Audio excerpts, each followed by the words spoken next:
अस्सलाम वालेकुम वरहमतुल्लाहि वबरकातुह। मेरा नाम ज़ैन अब्दुल्ला है और मैं फ़र्स्ट ईयर में स्टूडेंट हूँ MBBS का फ़िज़ाइया मेडिकल कॉलेज में। तो आपका सबसे पहले तो बहुत बहुत शुक्रिया, आपने इस प्लेटफॉर्म पर मुझे बात करने का मौका दिया।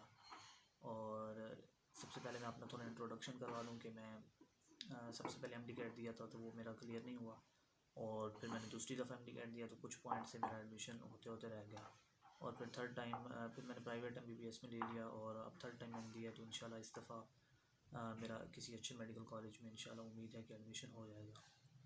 तो MBBS के साथ साथ इंट्री टेस्ट को मैनेज करना थोड़ा मुश्किल भी है, लेकिन नामुमकिन नहीं है।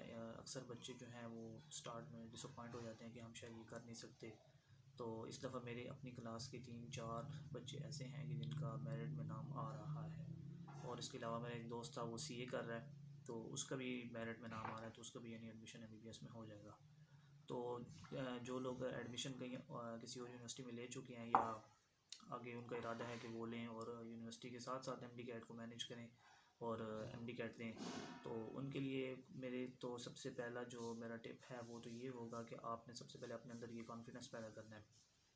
सेल्फ़ कॉन्फिडेंस आपके अंदर होगा कि मैं MD दे सकता हूँ, अपनी जो भी फील्ड है, अलाइड हेल्थ साइंस है, MBBS है, कोई भी है, उसके साथ अपना MD दे सकता हूँ, तो तब आप MD दे सकेंगे अगर आपके अंदर कॉन्फिडेंस होगा। क्योंकि अक्सर बच्चे वहाँ जाकर कॉन्फिडेंस लूज़ कर लेते हैं कि अब तो हमारी ये पढ़ाई है तो अब मुश्किल है, या इस तरह की बातें। तो ये सबसे पहली जो मेन पॉइंट है वो तो ये है कि आपने अपने अंदर सेल्फ़ कॉन्फिडेंस पैदा करना है कि मैं ये कर सकता हूँ। तो अगर आपके अंदर सेल्फ़ कॉन्फिडेंस आ गया तो फिर आपके लिए आगे कोई भी मुश्किल नहीं है।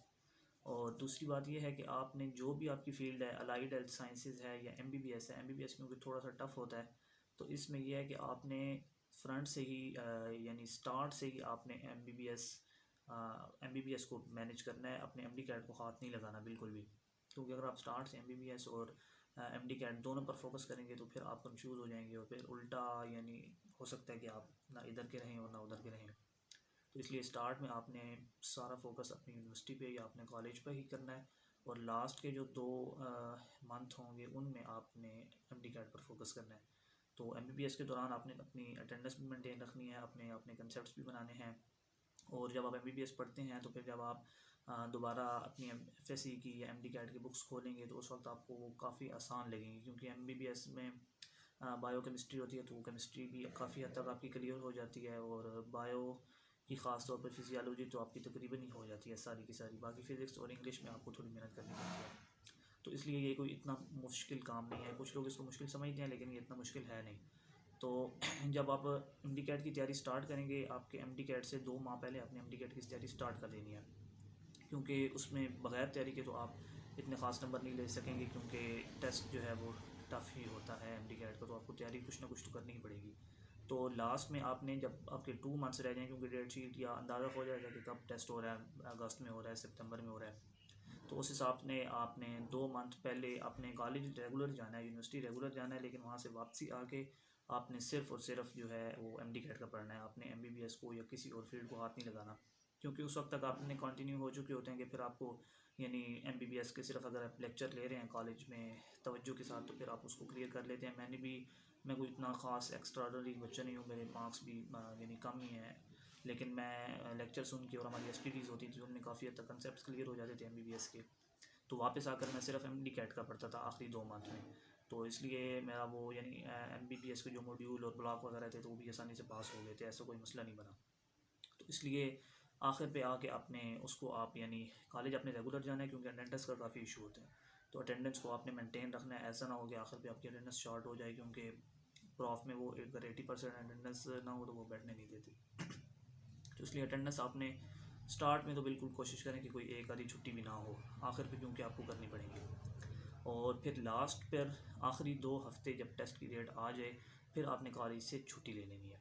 मैंने भी ऐसे ही किया था, मेरे बाकी दोस्तों ने भी ऐसे ही किया था कि आखिरी जो 2 हफ्ते हैं उनमें आपने कॉलेज से लीव ले लेनी है, और वो आपने सही टिका कर घर बैठ कर दिल लगा कर जो आपकी रिवीजन है ये जो भी है, क्योंकि आखिरी 2 हफ्ते वो बहुत इंपॉर्टेंट होते हैं। आप एक हफ़्ते में एक दफ़ा रिवीजन करें, दूसरे हफ्ते में दूसरी दफ़ा रिवीजन करें, तो आपका वो जो 2 हफ्ते हैं वो आपको बहुत ज़्यादा फ़ायदा देंगे।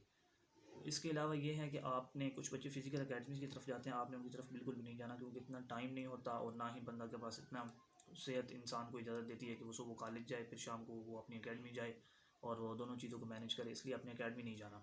ऐसे जो बच्चे हैं उनके लिए तो काफ़ी आसान हो जाता है, क्योंकि वो एमबीबीएस का इतना ज़्यादा पढ़ चुके हैं, जिस तरह उन्होंने हार्ट पढ़ा है, उन्होंने रेस्पिरेशन पढ़ी है, उन्होंने बाकी ब्लड वगैरह सारा पढ़ लिया है, तो इसलिए उनको इतनी मुश्किल नहीं लगती।